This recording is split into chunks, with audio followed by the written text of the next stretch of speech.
Fuck! Fuck! Fuck! Oh, you stupid motherfucker! You're gonna find me dead! I'm gonna kill myself! Hit the fucking guy! What the fuck is he doing? I'm gonna be hanging from the bathroom! They got the way! Don't ask me to do nothing! This is nothing! Hello, and welcome back to another episode of the Steel Here podcast, where I'm your host, Kevin Adams, alongside my partner in crime, Jersey Jerry. And Jerry Don, the boys, they are bipolar. This is a bipolar football team. I don't know what we're going to get on any given Sunday. Yesterday, we got to celebrate. It was a good day. Saturday night, they might shit the bed again, but you got to take the wins when we can get them. What'd you think, Jerry? Yeah, no, it was a good game. Defense played really well. I read something today. They didn't even allow a run, I think, over 5 yards, which is pretty crazy. Yeah. Defense showed up. D-line stepped up. Mitch looked pretty good. I'll give him that. Mitch looked pretty good in the win. You know, I think it's the recipe for the Steelers winning football games. Mm-hmm. Just don't turn the ball over and you'll win games. Just how it is. So, but all in all, I'd give the performance like probably a B+. It was really, really good. Yeah, that's the best team performance we've seen this season, in my opinion. All three phases of the game, they actually showed out. I thought it was the best game we played, and to hit off the stat that you had given, the Steelers actually did not give up a single first down on the ground yesterday. Wow. Has that ever that's happened? Insane. I mean, I had to look back. I couldn't find it, but I believe they only gave up like 21 rushing yards, something like that. The lowest total the Panthers have had in 12 years, I think, was the number. So just a week after getting our fucking doors blown off and looking terrible against the Ravens, stopping the run when everyone knew that's what they were going to do, they rose to the occasion. The defense played really good football yesterday. They did everything they had to do to stop the ground game. The secondary still has some things that I think are terrible. We still definitely need a cornerback, but all in all, defense played pretty well yesterday. Mitch played well. He had 5 incompletions. He was 17 of 22. It's hard to be upset about that. He didn't force any balls. He did have one ball that could have been a pick six. It was tipped at the line, thankfully. Yeah, that was a wild one, yeah. Yeah, that was a house call for sure. So that could have bit him in the ass, and then we would have ridden him into the dirt on that. But, Jerry, do you think they ride Mitch out now the rest of the season, or do they go back to Kenny? No, come on, no, stop it. Stop playing. You got to ask, Jerry. I mean, because you know that there are other people wondering. They don't. I mean, for what? I mean, he beat the Panthers. I mean, it is what it is. I mean, I think Mason Rudolph would have beat that team that showed up yesterday in Carolina. Yeah. You know what I mean? Kenny's going to get the start next week. Looking forward to it. Hopefully we run the table and have a chance. But I want to say this, credit to the Steelers showing up yesterday, because they had every right to just call it quits. You know, season's probably dead. They obviously know that. We know that. The fans know that. Season's probably dead. So they showed up. And credit to them. But yes, Kenny will have the ball next game, no doubt. But devil's advocate here, Jerry, and I'm going to play it because to be clear, I want Kenny to play. And here's why I want Kenny to play is because we all know that Kenny is the future. We all know that that's what they're going to try and build around in the offseason. It's not going to be a flip-flop back to Mitch. Kenny is the guy for the Pittsburgh Steelers. So in a season like Jerry is saying where they're likely done, and they are likely done. We're not going back to this, Jerry. You fucking said it last week. You're holding on to this. We're done. Season's fucking over. Let's not even get excited about it. There's too many things would have to happen for the Steelers to get in. And if it comes down to week 18 and we're possibly dancing on the doorstep, then we'll talk about it. But for right now, season's done. I'll be there week 18, no doubt. If it's possible, if week 18 comes and it's like if the Steelers win, they make the playoffs, I'll be there. You should be. You should be, Jer. Yeah. You only been out here, what, one game this whole season, Heinz Field? One. Jets. Yeah, one. Did I go to an away game? We went to preseason, then we went down to Miami. Yeah, we went to Miami. That's right. Yeah. So, I mean, but you can't go off of Kenny here just because Mitch had a good game against a pretty bad football team, especially when it was the game plan that saved Mitch Trubisky yesterday. They didn't make him throw the ball 30, 40 times, so he didn't have to look like shit in the crunch time situations like he did against the Ravens. You go back to Kenny because that is the future. You do not do this quarterback carousel thing that we had talked about wanting to avoid majorly. That's not to say that Mitch did not play good and he deserves kudos because he does. That's it, though. They didn't Do ask you much think of they're him. He thinking did his about job. it? I don't know. I kind of do. I kind of do. Really? I do, yeah. I Oh do. my God, you're delusional. I don't. Here's the thing, Jerry. I don't. No, they Okay, can't be thinking of that. beat the Bengals, beat the Bucks, won this game. I mean, aside from the 3 interceptions in the Ravens game, which he's terrible. I'm not defending him, so anyone listen, I'm not defending him. But there are some things that you could easily make an argument that Mitch Trubisky has been the better quarterback for the Steelers this season for periods of time. When he's Periods of gotten time, in there. yes, but Kenny didn't do enough to lose his job yet. I agree. And That's the thing. why I don't think that they're gonna go to Mitch for that reason, because when you don't lose your job to an injury, that's just like an unwritten rule in the NFL. You don't lose your job to injury, and especially not when it's your rookie quarterback and he's coming off a concussion. He's not. I really think that they're gonna play him against the Raiders here Saturday night, but I would bet that it's still, it's up in the air. I bet you they won't come out and say it right away. Well, I mean, I will say this: the Jets are in a different situation, but kind of similar at the same time. With, sorry, I tell you what, these Pereiris, they hit. Perrier, Jerry Perrier. Yeah, they hit. So the Jets, they're in the same situation, but different as the Steelers. Like, Zach Wilson was the starter beginning of the year, loses his job, right? Mike White gets hurt. Zach Wilson plays, even though Zach Wilson lost yesterday. I think they're bringing Zach Wilson to start again. Yeah, and they should. They took Next Zach week. Wilson high, like 3rd pick or something. You can't fucking sit this guy for Mike White. I don't. You can't do it. Well, Kenny went first round, pick 20. Agreed. And this is why I'm saying I would be pissed if they played Mitch, knowing that there's 3 games left. Like, this is when you can let him go out there and try a whole bunch of different shit. Because like we're saying, the season is more than likely over. So you can really throw him out there, trial and error at these last 3 games. That's why I would be very pissed if they went back to Trubisky. But yes, I bet you there's a conversation being had. Wow, and you'd be crazy to I just didn't not think even about that. think about it. I guarantee you there's a conversation. I seen a tweet today from, I forget who wrote it, either Steelers Nation or Blitzburg. I think I seen the headline like Mitch Trubisky should start next week, based on this whatever. I didn't really read the article, but I seen it pop up on the timeline. I'm gonna read it after the show. I mean, I don't want to see him start, but I wouldn't be surprised if he did. I think that there's a chance. I think there's a chance that Mitch still plays. And that's just where I'm at with it. But he shouldn't. But again, he played well yesterday, so we'll it is what it is. find out probably very soon, right? Maybe tomorrow, the next day. Again, this is what I'm saying. Tomlin has his press conference. This is Monday we're recording. Tomlin has his press conference here tomorrow at noon. If he came right out of the gate and if Mike Tomlin did the smart coaching thing right here, he would come out of the gate and immediately pick whoever the starting quarterback is. Yeah, not don't leave do it the up in the fucking, air. well, we're gonna give some guys some reps, see how Kenny comes along, blah blah blah this week. Don't give me that. It is, as far as what we know, Kenny is out of concussion protocol. Is that correct? Yes. Oh, okay, so then that should be our answer. Tomlin should come out tomorrow, shut it down very early, and say, Kenny is our quarterback. Thanks to Mitch for what he did. Yeah. We'll find out though. Let's get into some of the game, because the reason that Mitch did look so good was that the running attack was really, really fucking good yesterday. The offensive line, again, after really not being able to get it going against the Ravens last week, the offensive line held their own and they bullied again up front the Panthers defensive line. And Jaylen Warren and Najee Harris are becoming a really, really good two-headed monster. They complement each other really well, Jerry. Yeah, kind of. I mean, not quite, but somewhat getting there. A ways away, I'd say, but similar to the Tony Pollard Zeke situation. Agreed. You have one guy that's more of a smash him, bang him, drag him out, beat him down type of running back, and that's Najee Harris. And then you have another guy who's just shifty and can get to the edge, and he has more breakaway speed in Jaylen Warren.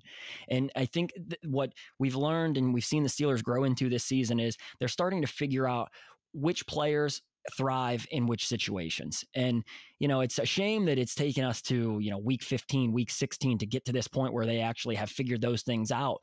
But, hats off to the game plan yesterday, and to Matt Canada, and I'm not going to give him credit, but hats off to at least knowing the right times to play a Jaylen Warren, the right times to play a Najee Harris, the right play calls to make yesterday, because they ran the ball really efficiently, but they threw it efficiently as well as a result of the run game being so dominant. The play action worked a good bit. They used the middle of the field with some slants and some crosses, some things, again, we've been begging to see, and we're finally getting to see some of that be successful. So, I'll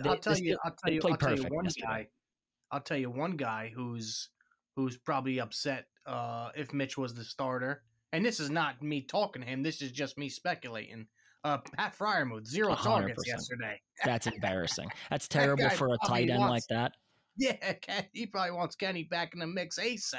Well, Kenny feeds him, and that's the thing. And you can see who, Deontay Johnson, he gets his touches, but yesterday he had 10 targets, 10 catches, 99 yards. I mean, Mitch fed him all day, like Ben. That's some big Ben last season before, where Ben is just feeding the guy. He's getting, countless targets, didn't have a drop. Hard to hate anything Deontay Johnson did yesterday after weeks of us criticizing the guy, because he played his ass off yesterday. However, if we are going to keep it all the way 100 on this show, as we like to do, you can't take that dumbass taunting penalty in the fucking at the 5-yard line. No. That's just the simple shit, which is going to lead me into another argument that I have, and I don't have many arguments from yesterday's game. That penalty is just unbuttoned, unprofessional, undisciplined football, okay? And Tomlin let it go. Deontay Johnson came out and said that he didn't even see the guy there. He was just, caught up in the moment. Come on, bro. You looked right fucking at him. You literally are flexing right on him, right at him. Don't. That's Marcus dumb Allen shit. Too. Yes, Marcus Allen is the other one. You cannot have those penalties. Marcus Allen is the type of player that needs to know his worth. Know your value, and don't fucking be anything more than what you are, because you are expendable, brother. You are not good enough to be fucking walking over to the other team's huddle after your team just had back-to-back sacks, ended a drive. You go over there and do some dumb shit that costs us a fucking penalty, and then the Panthers go down the field and make 3 points out of it. Yeah, that's the type of shit from a guy who is a fringe roster player that's unacceptable. You can't have that. And he's a clown. Marcus Allen is a fucking clown. He's always doing dumb shit like this. I'm done with Marcus Allen. Guys like that, and it's Penn to me. Penn State guy, your guy. He is a Penn State guy. You guys bred this guy. Easy. He was a dick at Penn State, but at least he was much better at Penn State. He had a real nice field goal block against the Buckeyes, which won the game. So I'll give him that. College and NFL, I'll critique you much differently. College, good ball player. NFL, just a mediocre, middle of the road guy that you can get rid of, especially if they're going to do dumb shit like that. But it's indicative of, to me, a bigger problem. And it's that these guys are not, being reiterated over and over. Look, that's unacceptable. This shit is unacceptable. Jerry, what if that was a close game? What if that's a game where playoffs are on the line and he makes a boneheaded penalty like that? Or Deontay Johnson, instead of us going back down and scoring a touchdown, we have to settle for 3 from the, when we were at the 5-yard line.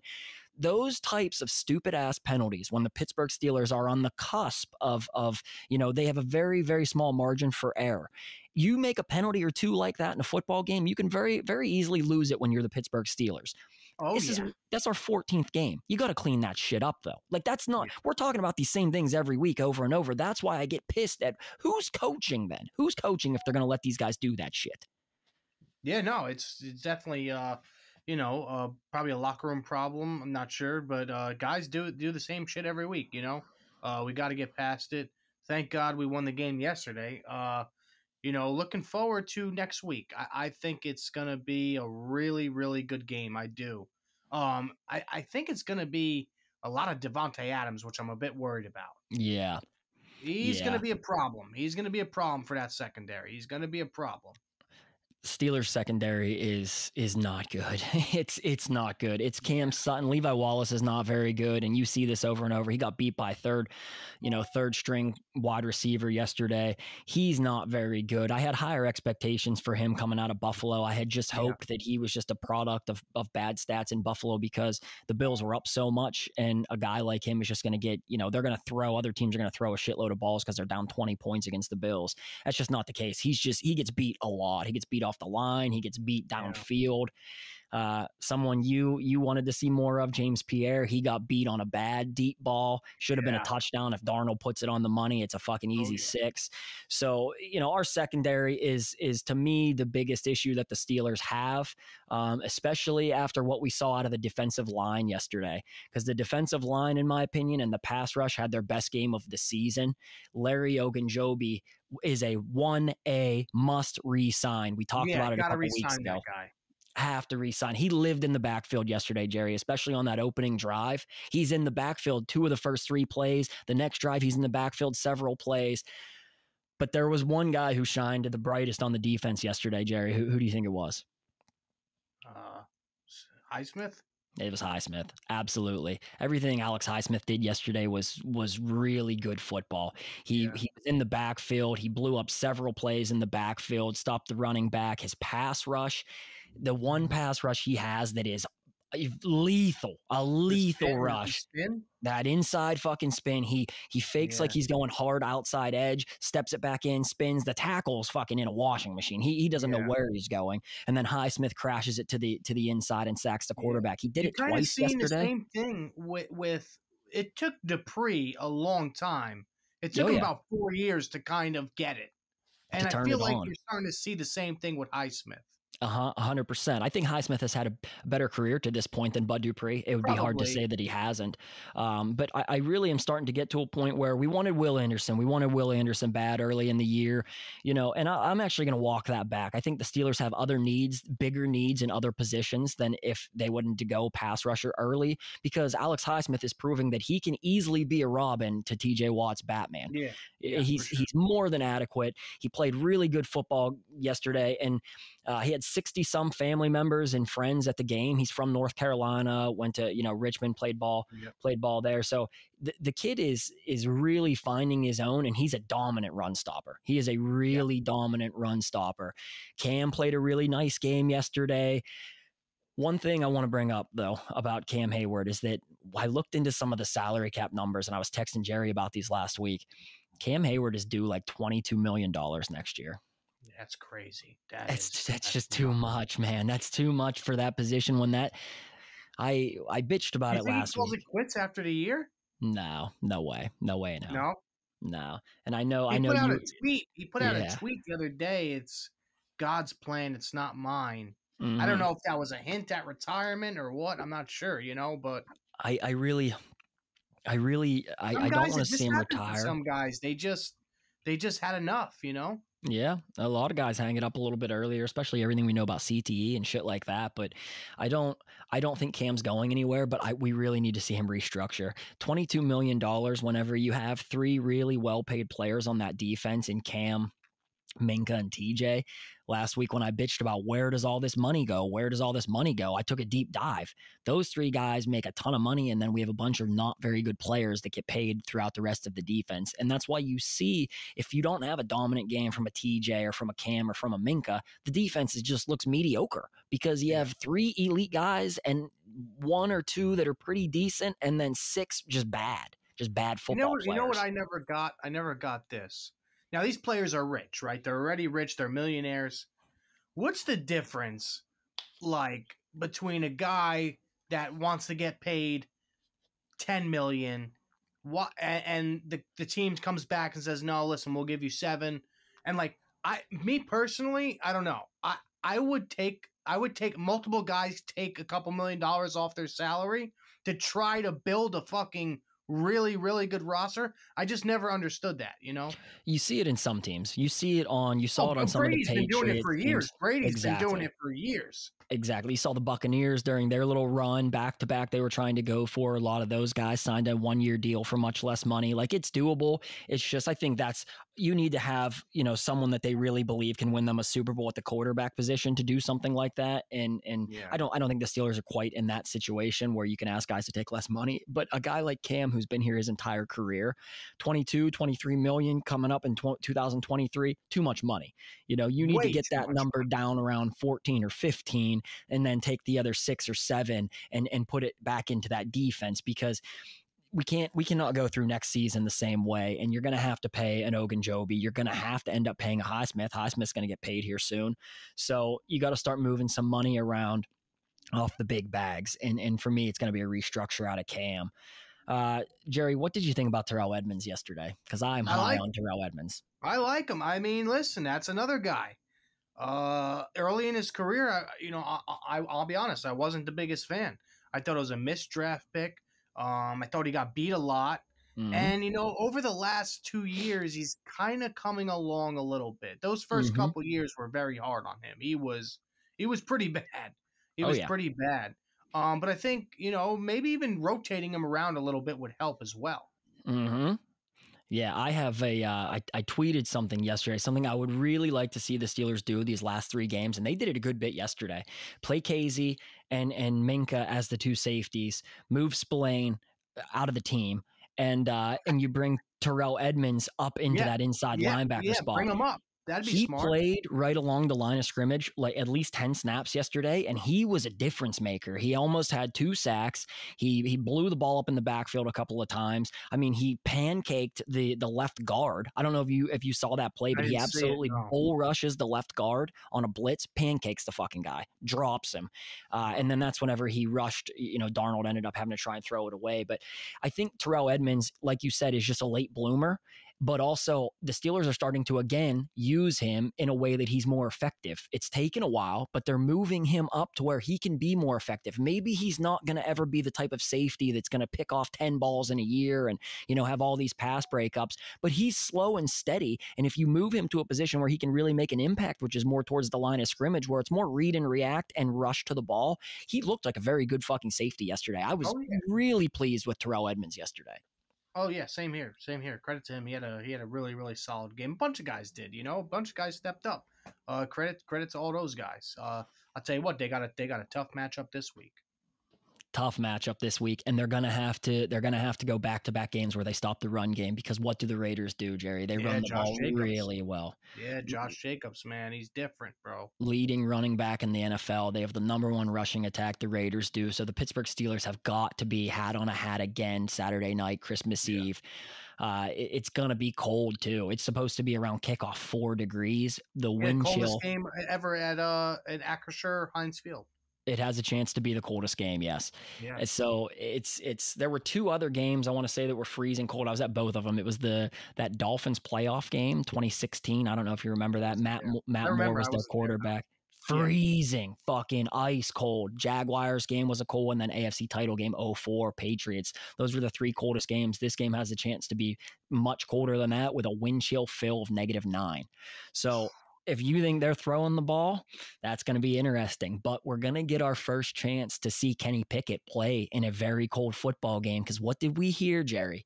What was the biggest thing about the offseason? Why you don't take a guy like Kenny Pickett if you play Northeast football? Because it's cold and he has little hands. And these are the games where it could be a problem for him. So I'm actually excited to see Kenny. If he does play this Saturday, I'll be excited to see how he spins it, how he can throw the ball, if he takes a hit, how it looks and things of that nature. Because, you can silence a lot of critics if Kenny comes out and has his best game. Yeah, for sure. No doubt. I'll reiterate this. I'll bring it back to this. One guy who's used to playing in the cold, Devontae Adams. I know. He's used to playing in those freezing fucking temperatures. And, he's built for it. This ain't going to bother him. So I'm worried. He's my biggest worry, man. He's my biggest worry. You have to think that the Steelers are going to game plan mostly for him, stack the box and just make sure that Minka just shadows wherever Adams is on that side of the field. Because if you break down the Raiders roster, they're really not that fucking good on offense. They have an elite wide receiver and they have a good running game. Derek Carr is Derek Carr. We've seen him, 9 years now. He is what he is. He's not going to kill you. He can beat you, but he's not ever going to really beat us last time he played us, no? He did, yeah, last year. Now, to be fair, I actually just watched that game back this morning. That's the game where TJ Watt went out in the first half. So TJ went out in the first half, and then our pass rush went to shit, and then they just bullied us, the rest of the game, smoked us on a deep play.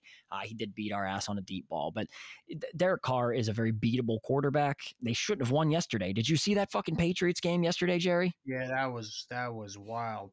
I texted one of my buddies, and I'm like, hey, I mean no disrespect by this, but might be time for Belichick to hang it up. I mean, that's not a player. That's a coaching mistake. Oh, yeah, that's terrible. You Yeah. tell them before they take the field, Yes. look, we're in this game. Let's go to overtime. If there's nothing there, go down. When they started throwing it around Stanford band style, I'm like, what the fuck? I had money on the game. I text you, I could have won $500 if the Patriots win that game. And so to lose that, I was devastated. But to lose that way, I'm like, God damn it. But the one thing it did was that's one more loss to the Patriots. So if there were ever a crazy scenario or the Steelers do you have it in front of you, like what we actually need to happen? No, there's just too many things. I think Chargers got to lose twice. Jets got to lose 2 more times. Patriots, I think 2 more times, right? And we have to win out. Yeah. Yeah. That's pretty much the scenario. And we would have to win out in order to do it. So tall task. Let's just win Saturday night, Christmas Eve, and go from there. How about Najee yesterday, Jer? Najee Harris is starting to run strong football. Yeah. Oh yeah, no, he's been a bully the last couple weeks, man. Really stepped up. Credit to him, man. We were tough on him, and I'm still a little bit weary. We haven't played the best football teams during some of these wins, some of these games. He's looked great. Still a little bit weary, but he's doing his thing. The Steelers rushed yesterday for 156 rushing yards. 156 rushing yards is right about what would put us in the top 3 in the league if we can average that. And that's a stat that we had played off of the last couple episodes ago. The Steelers are really finding their rhythm and they're finding their identity on offense. If that's what it's going to be, I just wish that we could do that with Kenny in there, where you only have to see Kenny and he could go 17 of 22 and, have a rushing touchdown. Because someone said to me yesterday, I tweeted, was Mitch good today? I can't think of a single reason that he offended me because he just played a nice under the radar football game. Okay. Yeah. And they said, oh my God, if it was Kenny, you'd be sucking his dick. Here's the thing. Mitch Trubisky is in like year 5 or 6. Kenny Pickett is a rookie. To compare them both equally, that's not how this works. If Kenny was doing this in year 5 or year 6, I would be worried that that's all we're getting out of Kenny Pickett at that point. That tells me that the ceiling's not that high. No, Mitch has been to the playoffs before. You know what I mean? Right. So, they're different. They're different circumstances. If that's Kenny doing that, absolutely. I'm excited. We're fucking roaring about it today, all hyped up about it. But it was Mitch Trubisky coming off of 3 turnovers the week before in a game that might have cost us the season. So forgive me if I'm not just going to hop back on fucking sucking this guy's dick because he threw 5 incompletions and 200 yards. I mean, let's keep it all the way real here, man. Jerry, my favorite player yesterday is, and he just followed me on Twitter today, which was wild. I'm just sitting there, get the alert. Jaylen Warren. So he is my all-heart player this week, and he had his first touchdown in the NFL. He did a wild dance. I really want to ask him what the fuck that dance was about when he scored. But he played a football game yesterday that is exactly what we preach about being the all-heart. Limited touches. He had 11 rushes, but he turned it into 38 yards. He runs hard. You don't ever see him get stopped for a loss. He doesn't even let the defense have a chance. If he knows that there's nothing there, he'll fucking explode back to the line of scrimmage and at least get back to the line of scrimmage or gain a 1 or a short 2. So he's really. You say Zeke and Pollard. I would liken this to a very strange version of Bussy and Willie Parker. If you can use them in the same way, because in 2005, when the Steelers went on to win that Super Bowl, this was what they leaned on. I mean, this was how they won a fucking Super Bowl. It wasn't Big Ben in 2005 that won us that Super Bowl other than he played his ass off in the playoffs. But to get there, the Steelers going 11-5 that season, they leaned heavily on the run game. The run game carried us through that season. So it is doable, especially if you're going to develop a quarterback slower. We need to be able to establish this. And so you need more than just Najee Harris, because there's going to be days Najee is off. He's not the fastest running back. You need the Jaylen Warrens of the world. The Steelers hit a home run in being able to find this guy undrafted free agent, in my opinion. He's everything you need out of a backup running back like that. And to be honest, if he got full reps, I bet you he could put up legitimate numbers as a starter. He's showing that he's capable in all facets of the game. The run, pass blocking was exceptional yesterday. He blew up several rushers, stopping him off the blitz. And he's very good at catching the ball. And when he gets in space, he's hard to bring down. So Jaylen Warren is my all-heart player, and I'm super fucking excited about what Najee and Jaylen can be here in the future. Yeah, for sure. No, definitely all great points. Played his butt off, no doubt. My all-heart player of the week, man. I want to go defense. I'm going to go with Highsmith. Oh yeah. We talked about it earlier. He's really coming along, man. He's really coming along. TJ on the other side feels like maybe TJ's starting to get a second win, maybe starting to get a little bit healthier as the weeks go on. I know he's half. Yeah, so TJ's coming along again, after the injury, starting to show some more life. Teams obviously double team TJ all the time. He gets chipped at the line, then he has to go. If he gets chipped at the tight end, then he has to go through the tackle, vice versa. Alex Highsmith is doing his job on the other side, man. And like I said, reminds me, same thing as kind of Bud Dupree.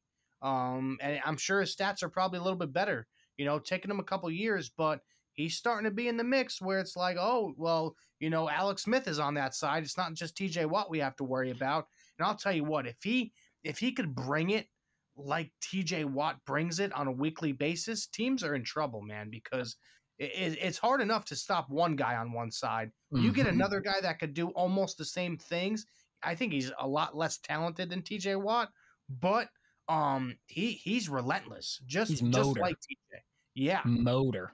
Yeah, high motor guy. It seems like he doesn't get tired much. He's always in the backfield. So if teams have to game plan for two people coming off the edge, double teaming two people, somebody else is freed up in the middle. That gives Ogunjobi a chance to get there easier. Cam Hayward, less time for the quarterback to throw. So that's who I'm going with this week.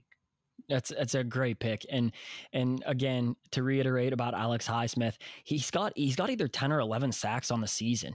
I mean, you're talking about, that's a great fucking season. There are teams that pay crazy money for guys to give like 10 or 11. I think he's top 7 NFL, maybe top 5. He is. And you're talking about a guy who, that's what you need when you know that TJ is going to take the double teams and you know that Cam is going to eat up some double teams. You need to win. You have got to fucking win. And he's winning. It's hard to be upset with anything Alex Highsmith has done. Now, maybe he's not flashy. Like you said, he might not have as much talent as TJ Watt. But you and I both know that heart wins over talent a lot of times on Sundays.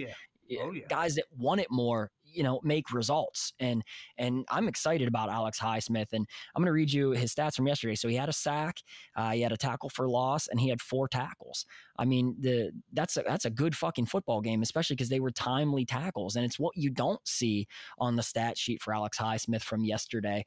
He had 2 of those inside. He rushes outside and then spins back in on the tackle. He had 2 of those. One went for a sack. Another one was an immediate play that blew up the quarterback and he got the ball away.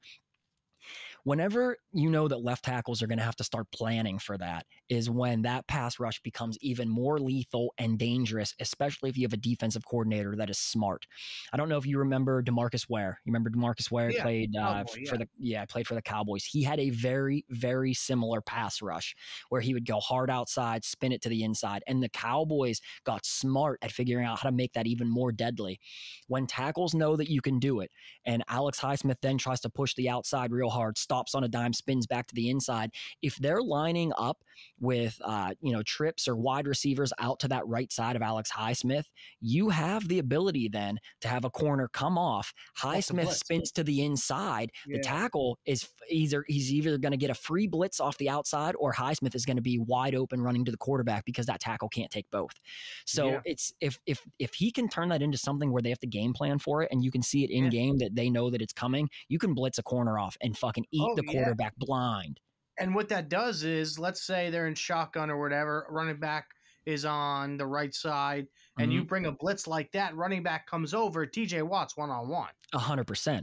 That's how you make mismatches. That's how you scheme. That is how you out-scheme football teams. But again, you need to have talent that can do it, and Alex Highsmith is proving that. So we need to update the all-heart standings and see where everybody is, and we'll have Nick put the graphic on the screen here so you guys can see where all the all-heart standings are.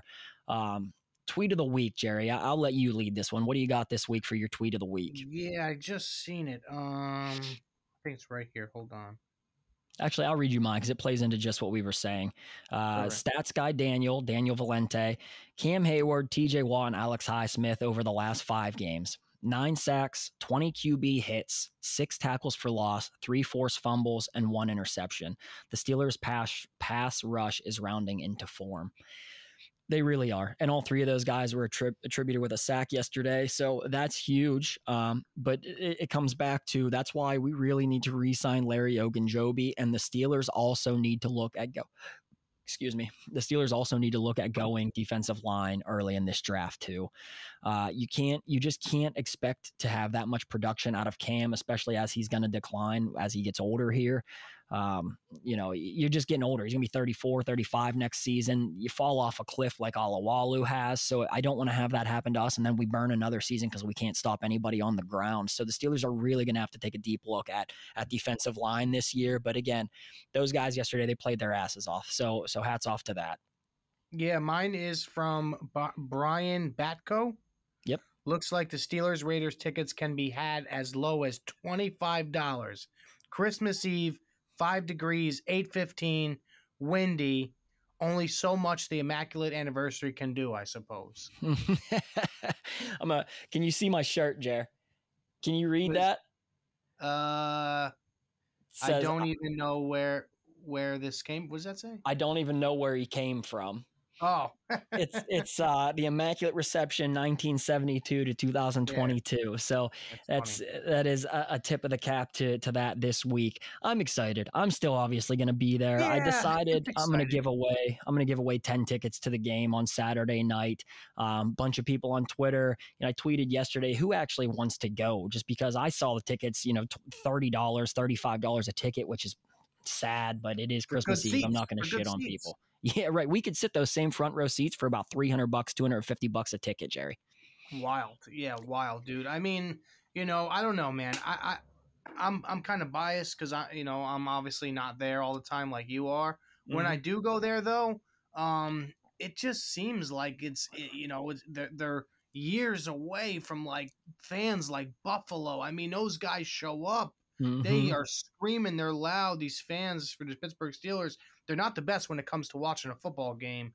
I would hope that the team or Acrisure does something where they upgrade the stadium a little bit, make it a little bit, fan friendly. Mm-hmm. The concessions. I mean, I'm going to say it. I mean, one of the worst concessions there are in sports is at Acrisure, bro.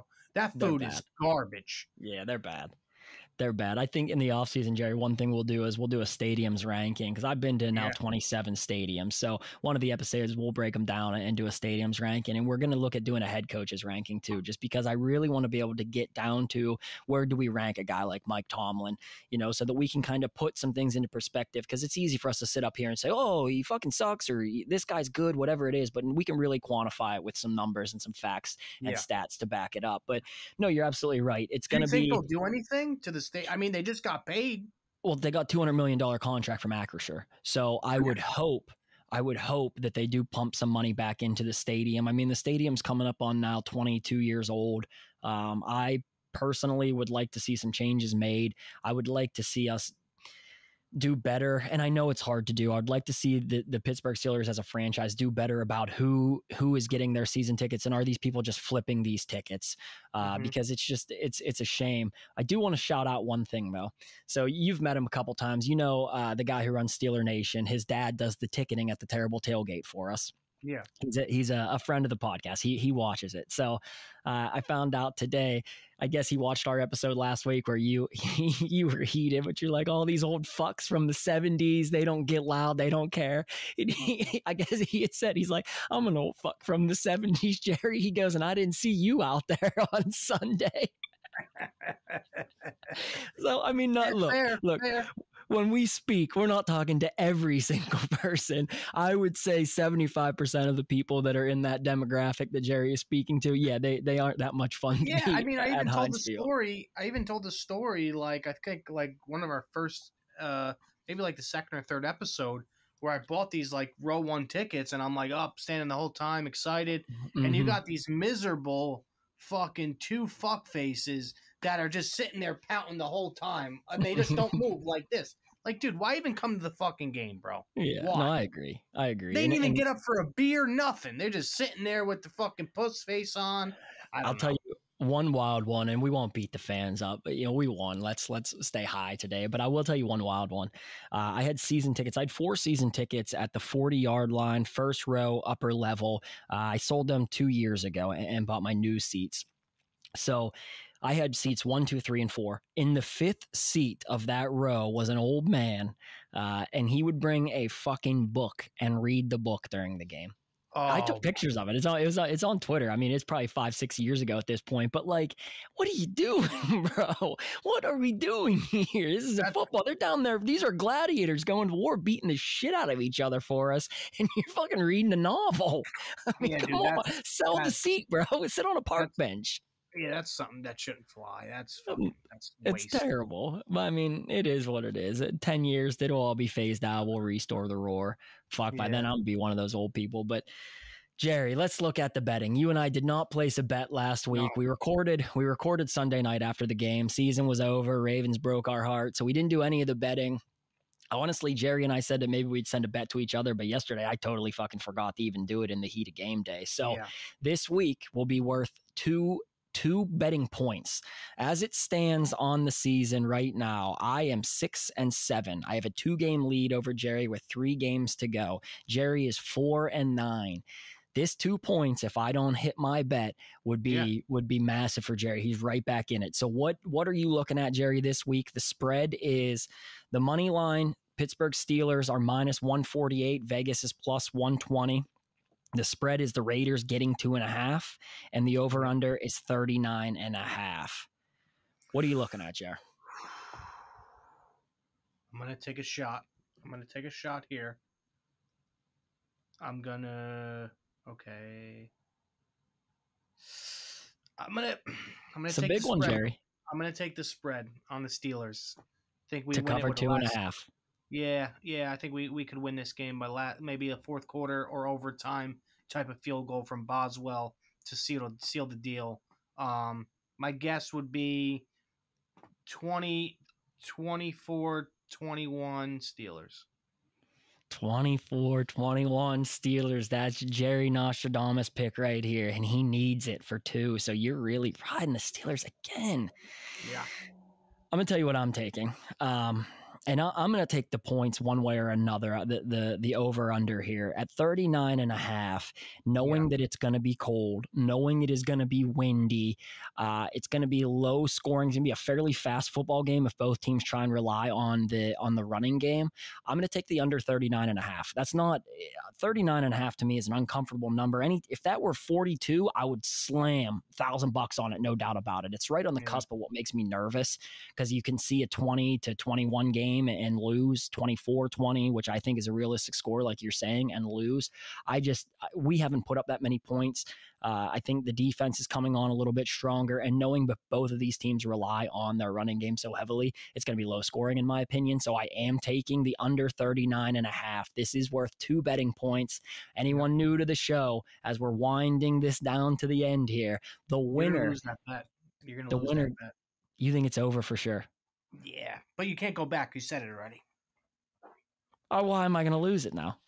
I said it. Let's hear it now. I think it is going to be cold. I think the Raiders will move the ball better than we think, and I think Kenny Pickett, Christmas, going to ramp it up. I just think these guys are going to want to put on a show. I don't know. I'm 4-9. I got no room to speak. Yeah, come on. And then we got smoked yesterday, the both of us. Pretty much every bet I placed yesterday, I got fucking crushed on. Yeah. So I am ice cold. I'll be honest. My mind told me to take the over. My mind was saying take the over. It's going to be one of these shootout games like it was Ravens Steelers. The Christmas game. Vibes are going to be high. It was cold as shit that day. And then I'm like, no, that's what you want to pick. You're fucking terrible right now. Take the opposite. So I'm taking the under. When you're terrible, fade yourself. Fade yourself. True. We appreciate you guys. We say it every week, and genuinely, as this winds down, the podcast is actually really starting to pick up in viewers. We're starting to average out a nice little number here. Next week, we have Arthur Moats. So Arthur Moats is going to be on the show with us. He's one of my buddies. I know him on a personal level, so we have some funny stories to tell you guys next week's episode.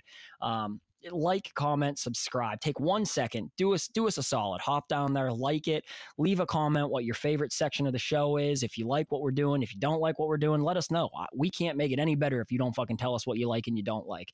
We appreciate the shit out of you guys. Find us on the Jersey Jerry YouTube channel. Actually, Jerry, let's take a moment. Jerry celebrated 10,000 subscribers on the YouTube now. So that's nice. When we started this podcast, Jerry had about 7,000 subscribers on the YouTube. So he's gained 3,000 subscribers, during this season. So a lot of that we would attribute to you guys. We appreciate all of the support. It's a blast. Like I said, I am going to give away 10 tickets to the game this week. Follow me on Twitter. I'm going to pick a different person every single day throughout this week. The Terrible Tailgate will be down there rocking. We will have heaters because it's going to be colder than fucking hell there. So we will have heaters for the people. All you can eat and drink. Stop by, come down, check it out. We appreciate you guys. We'll see you again here next week. Yep. See you, Kev. Later, Jer. We're here. We're still here. We are still here.